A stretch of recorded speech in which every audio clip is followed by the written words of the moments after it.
नमस्कार ছাৰ বাইদেউসকল, মোৰ নাম কমল পাল আৰু আপোনালোকক মোৰ ইউটিউব চেনেলত স্বাগতম জনাওঁ। ছাৰ বাইদেউসকল, আজি মই এই ভিডিঅ'ত আপোনালোকক দেখাম যে আপোনালোকে পেট এক্সামৰ মাৰ্ক কেনেকৈ গুগল ফৰ্মত সাবমিশন কৰিব। তা পেট এক্সামৰ মাৰ্ক গুগল ফৰ্মত সাবমিশন কৰাৰ বাবে আমাক ডিপাৰ্টমেণ্টৰ পৰা ডেট ৱাইজ লিংক দিছে, যেনেকৈ 14 অক্টোবৰৰ কাৰণে সেপাৰেট লিংক, 15 অক্টোবৰৰ কাৰণে সেপাৰেট লিংক, এনেকৈ আমাৰ ডেট ৱাইজ সেপাৰেট লিংক দিছে। তা আপোনালোকে এই লিংক থ্ৰু CRCC আপোনালোকে পাই যাব, বা মই এই লিংক মোৰ ভিডিঅ' ডেছক্ৰিপশ্যনত দি দিম।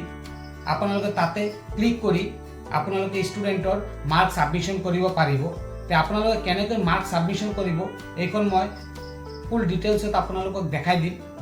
তা ছাৰ বাইদেউসকল, আপোনালোকে যদি মোৰ চেনেলটো এতিয়ালৈ ছাবস্ক্ৰাইব কৰা নাই, অনুগ্ৰহ কৰি ছাবস্ক্ৰাইব কৰি দিব আৰু নতুন নতুন ইনফৰমেটিভ ভিডিঅ' পোৱাৰ বাবে নটিফিকেশ্যন বেল আইকন টাচ কৰি অল কৰি দিব। ধন্যবাদ। ছাৰ বাইদেউসকল, আপোনালোকে স্ক্ৰীনত দেখা পাই আছে পেট এক্সামৰ মাৰ্ক সাবমিশন কৰাৰ বাবে আমাৰ ডেট ৱাইজ লিংক দিয়া আছে।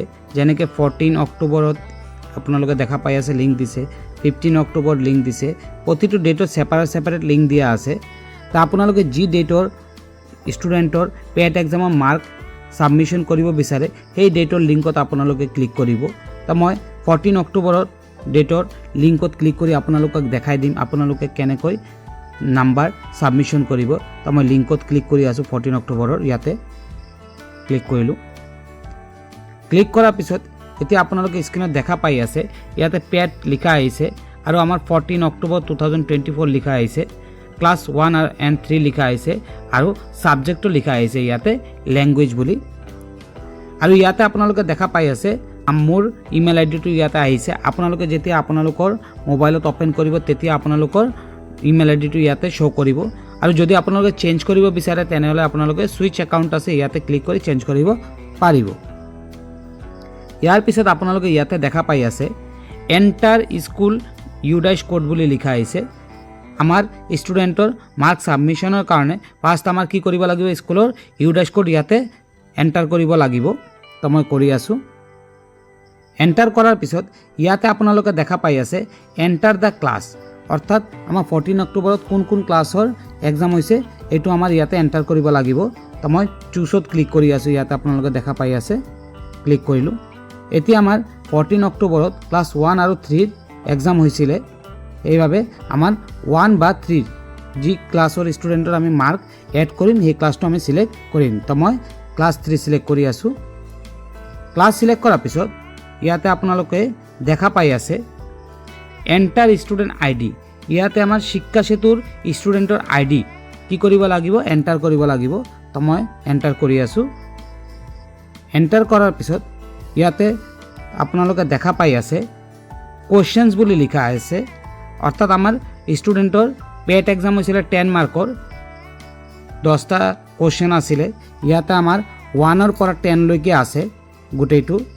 এতিয়া আমাৰ কথা হ'ল যে যদি কোনো ষ্টুডেণ্টে ধৰক 1 নম্বৰ এনচাৰটো কাৰেক্ট দিছে তেনেহ'লে আমি ইয়াতে ক্লিক কৰিম।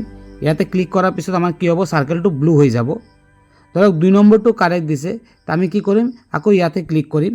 তো কি হ'ব, আমাৰ চাৰ্কেলটো ব্লু হৈ যাব। ধৰক 3 নম্বৰ এনচাৰটো এই ষ্টুডেণ্টে ভুল দিছিলে, এইকাৰণে মই কি কৰিম 3 নম্বৰত ইয়াতে ক্লিক কৰিম, ইয়াতে ইনকাৰেক্টত ইয়াতে ক্লিক কৰিম। তো মই ক্লিক কৰিলোঁ। এতিয়া আপোনালোকে দেখা পাইছে এই চাৰ্কেলো কি হ'ল, ব্লু হৈ গ'ল। এইদৰে আমি কি কৰিম 4 নম্বৰত ক্লিক কৰিম, কাৰেক্ট কৰিছিলে, 5 নম্বৰত কাৰেক্ট কৰিছিলে, 6 নম্বৰত কাৰেক্ট কৰিছিলে, 7 নম্বৰ ভুল কৰিছিলে, সেইকাৰণে কি কৰিম ইনকাৰেক্টত ক্লিক কৰিম। এইদৰে আপোনালোকে 10টা কুৱেশ্যনৰ কাৰেক্ট আৰু ইনকাৰেক্ট আপোনালোকে ফিল আপ কৰি দিব। তো মই ফিল আপ কৰি দিলোঁ। কৰাৰ পিছত একেবাৰে তলত আপোনালোকে দেখা পাব সাবমিট বুলি লিখা আছে। তো আমি কি কৰিম, সাবমিটত ক্লিক কৰিম। তো মই ক্লিক কৰিলোঁ। ক্লিক কৰাৰ পিছত আপোনালোকে ইয়াতে দেখা পাইছে ইয়ৰ ৰেছপন্স হেজ বিন ৰেকৰ্ডেড বুলি লিখা আহিছে। এতিয়া আমি নেক্সট ষ্টুডেণ্টৰ মাৰ্ক সাবমিট কৰাৰ বাবে কি কৰিম, ইয়াতে আপোনালোকে দেখা পাই আছে সাবমিট এনাদাৰ ৰেছপন্স বুলি লিখা আহিছে, তাতে ক্লিক কৰিম। তো মই ক্লিক কৰি আছোঁ। ক্লিক কৰাৰ পিছত আপোনালোকে দেখা পাইছে যে আকৌ গুগল ফৰ্মটো কি হ'ল, ওপেন হৈ গৈছে।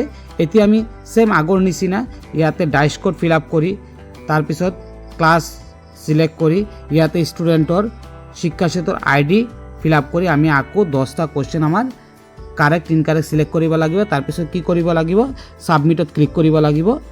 এইদৰে আমি কি কৰিব পাৰিম, প্ৰতিটো ষ্টুডেণ্টৰ মাৰ্ক ইয়াতে সাবমিশন কৰিব পাৰিম।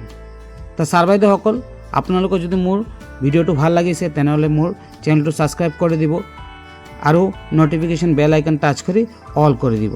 ধন্যবাদ।